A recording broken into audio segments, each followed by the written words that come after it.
Welcome back dear friends. स्वागत है आप सभी का आपके अपनी यूट्यूब चैनल राजेश गुरुजी। हम पढ़ रहे थे जनरल साइंस के एमसीक्यूज, जिसमें हमारा टॉपिक चल रहा है फूड्स कंपोनेंट्स, भोजन के घटक, जिसके हमने पार्ट 2 कंप्लीट किए। आज स्टार्ट करेंगे हम पार्ट 3। क्लास स्टार्ट करने से पहले क्लास का लिंक अपने सहपाठियों को जरूर शेयर करें ताकि उन्हें भी इस क्लास का लाभ मिले। चलो स्टार्ट करते हैं आज की क्लास क्वेश्चन नंबर 45 से। तो देखिए, कोबाल्ट युक्त विटामिन है। देखो 4 ऑप्शन दिए हुए हैं, इनमें से हमें बताना है कि कौन सा ऐसा विटामिन है जो कोबाल्ट युक्त होता है, यानी कि उसमें कोबाल्ट पाया जाता है। क्या वो विटामिन B12 होगा, जिसका रासायनिक नाम हो जाएगा साइनोकोबाल्मिन। ऑप्शन बी हो जाएगा फोलिक अम्ल। ऑप्शन सी हो जाएगा B7 यानी कि बायोटीन, और B5 यानी कि पेंटाथिनिन। तो जो कोबाल्ट युक्त विटामिन होता है वो हो जाएगा B12 है, साइनोकोबाल्मिन। तो ऑप्शन ए इसका सही हो जाएगा। नेक्स्ट है सल्फर युक्त विटामिन, जिसे विटामिन H के नाम से भी जाना जाता है। तो वो कौन सा विटामिन है जो सल्फर युक्त है और उसके साथ में उसे क्या कहेंगे, विटामिन H के नाम से भी जाना जाता है। क्या वो विटामिन B7 है, जिसका रासायनिक नाम हो जाएगा बायोटीन, या हो जाएगा थाइमीन, या राइबोफ्लेविन, या रेटिनोल। तो जो सल्फर युक्त विटामिन जिसे विटामिन H कहते हैं वो हो जाएगा विटामिन B7 यानी कि बायोटीन। ऑप्शन ए इसका सही हो जाएगा।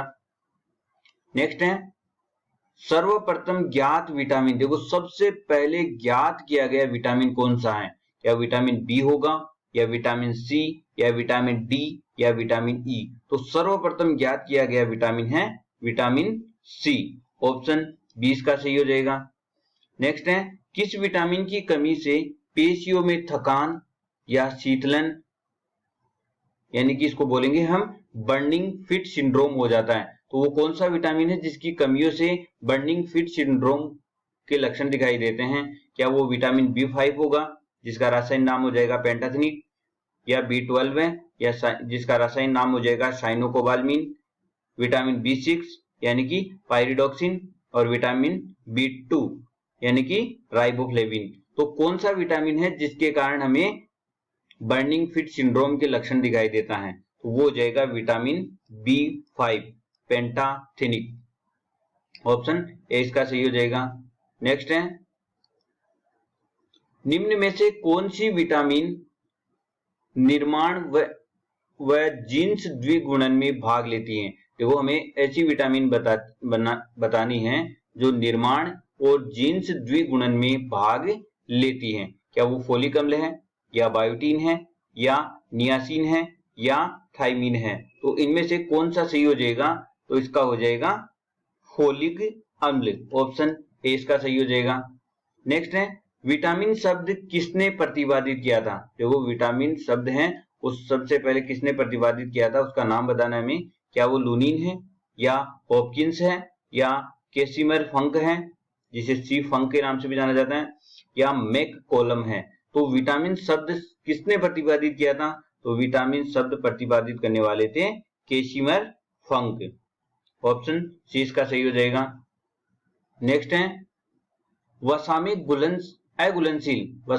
अघुलनशील विटामिन बताना हमें। देखो वसा में अघुलनशील विटामिन, क्या विटामिन ए होगा, या बी, या डी, या ई? तो वसा में अघुलनशील जो विटामिन है वो हो जाएगा विटामिन बी।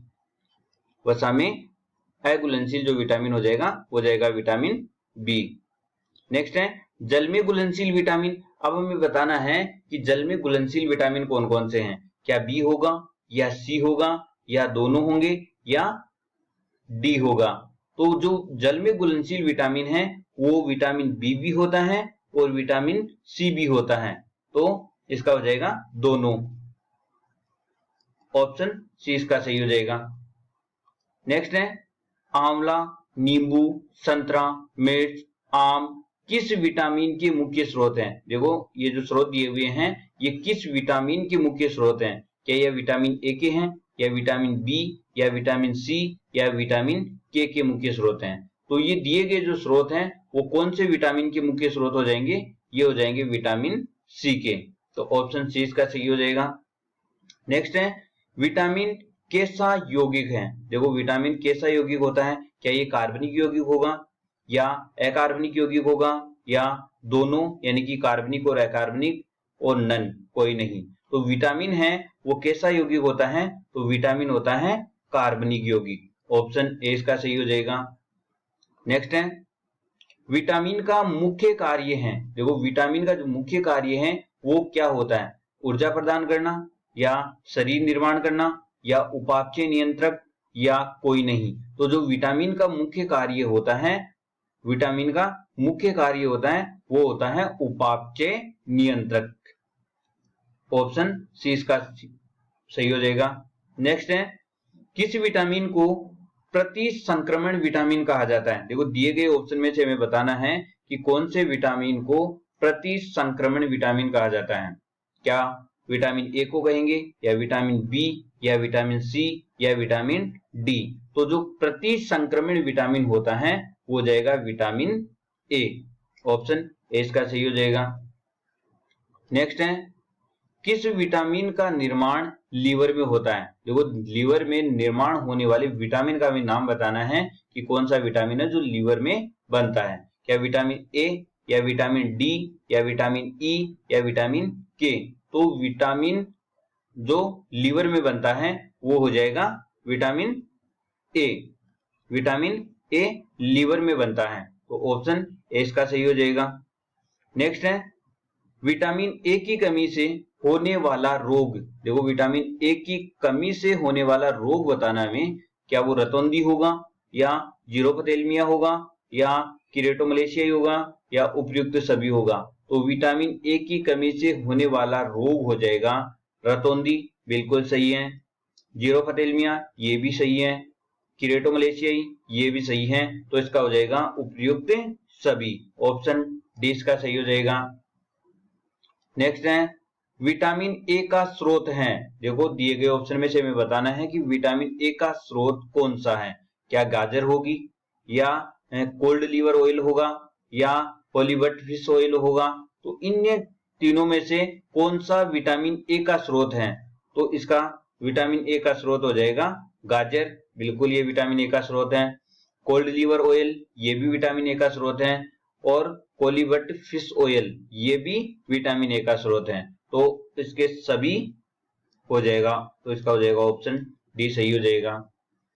नेक्स्ट है, निम्न में से कौन सी विटामिन हार्मोन की तरह कार्य करती है। देखो हमें बताना है कि चार ऑप्शन दिए हुए हैं, इनमें से हमें बताना है कि कौन सा विटामिन है जो हार्मोन की तरह भी कार्य करता है। क्या विटामिन ए या विटामिन डी या विटामिन ई या विटामिन के। तो इन चारों ऑप्शन में जो कौन सा ऐसा विटामिन है जो हार्मोन की तरह भी कार्य करता है, तो वह होगा विटामिन डी। ऑप्शन बी इसका सही हो जाएगा। नेक्स्ट है, विटामिन डी की कमी से वयस्क व्यक्ति में होने वाला रोग। अब देखो यदि किसी व्यक्ति के शरीर में विटामिन डी की कमी हो गई तो उससे होने वाला रोग कौन सा होगा, और व्यक्ति कैसा होना चाहिए, वयस्क व्यक्ति। तो कौन सा रोग हो जाएगा, क्या रिकेट्स जिसे सूखा रोग भी बोलते हैं या किलोसिस या ओस्टियोमलेशियाई या ग्लोसाइटिस। तो विटामिन डी की कमी से होने वाला रोग वयस्क व्यक्ति में, वयस्क व्यक्ति का बताना हमें, तो वयस्क व्यक्ति में विटामिन डी की कमी से होने वाला रोग हो जाएगा ओस्टियोमलेशियाई। ऑप्शन सी इसका सही हो जाएगा। ठीक है, नेक्स्ट है, असत्य बताना है। देखो दिए गए ऑप्शन में से हमें असत्य कथन बताना है। देखो एक तरफ है विटामिन, दूसरा है उसका रासायनिक नाम और एक हो जाएगा रोग। तो इनमें से हमें असत्य कथन छांटना है। देखो विटामिन ए का रासायनिक नाम है कैल्सीफेरोल और विटामिन ए की कमी से होने वाला रोग हो जाएगा रतौंधी। तो ये कथन तो सत्य है। नेक्स्ट है विटामिन डी का रासायनिक नाम हो जाएगा रेटिनोल और विटामिन डी की कमी से होने वाला रोग हो जाएगा रिकेट्स। ये भी कथन सत्य है। विटामिन ई का रासायनिक नाम हो जाएगा फिलोक्विनोन और फिलोक्विनोन की कमी से होने वाला रोग हो जाएगा बांझपन। ये भी सही कथन है, इसे सुंदरता का विटामिन भी बोलते हैं। और विटामिन के का रासायनिक नाम हो जाएगा टोकोफेरोल और टोकोफेरोल की कमी से होने वाला रोग हो जाएगा रक्त का थक्का बनाना। तो ये हो जाएगा, ये भी विटामिन के है, ये रक्त का थक्का बनाने में सहायक होता है। अगर ये इसकी कमी हो गई तो ये रक्त का थक्का नहीं बना पाएगा। तो इसका हो जाएगा ऑप्शन, ये भी सही हो जाएगा। तो इसका हो गया ऑप्शन ई सही हो जाएगा, सभी कथन सत्य हैं। ठीक है, नेक्स्ट है असत्य कथन। अब देखो इनमें भी हमें असत्य कथन बताना है। विटामिन दिया हुआ है, रासायनिक नाम और उससे संबंधित रोग। तो विटामिन सी का रासायनिक नाम है एस्कोर्बिक अम्ल और विटामिन सी की कमी से होने वाला रोग हो जाएगा स्कर्वी रोग। तो ये कथन सत्य है। विटामिन बी1 का रासायनिक नाम हो जाएगा थाइमिन और थाइमिन की कमी से होने वाला रोग हो जाएगा बेरीबेरी। तो ये कथन भी सत्य है। विटामिन बी6 का रासायनिक नाम हो जाएगा पायरिडोक्सिन और विटामिन बी6 की कमी से होने वाला रोग हो जाएगा एनीमिया। ये भी कथन सत्य हैं। विटामिन बी12 का रासायनिक नाम हो जाएगा साइनोकोबाल्मिन और विटामिन बी12 की कमी से हो जाएगा रक्ताल्पता। ये कथन भी सत्य हैं। तो इसका हो जाएगा सभी कथन सत्य हैं, ऑप्शन इसका सही हो जाएगा। नेक्स्ट है एक वयस्क मनुष्य को प्रतिदिन कितना कार्बोहाइड्रेट सेवन करना चाहिए। देखो हमें बताना है कि एक वयस्क मनुष्य को प्रतिदिन कितना कार्बोहाइड्रेट सेवन करना चाहिए। क्या 400 से 500 ग्राम या 1 किलोग्राम प्रतिदिन या 100 ग्राम प्रतिदिन या 150 ग्राम प्रतिदिन। तो प्रतिदिन सेवन करना चाहिए 400 से 500 ग्राम। ऑप्शन ए इसका सही हो जाएगा। नेक्स्ट है और आज का लास्ट क्वेश्चन रहेगा सेकेरिन है, जो सेकेरिन होती है वो क्या होती है। क्या वो प्रोटीन होगी या वो खनिज लवण है या विटामिन है या कृत्रिम शर्करा है। तो जो सेकेरिन होती है वो क्या होती है, तो सेकेरिन होती है कृत्रिम शर्करा। ऑप्शन डी इसका सही हो जाएगा। आज के लिए इतना ही, मिलते हैं अगले वीडियो में नए टॉपिक के साथ में। वीडियो अच्छा लगे तो लाइक शेयर और सब्सक्राइब करना ना भूलें। Thank you.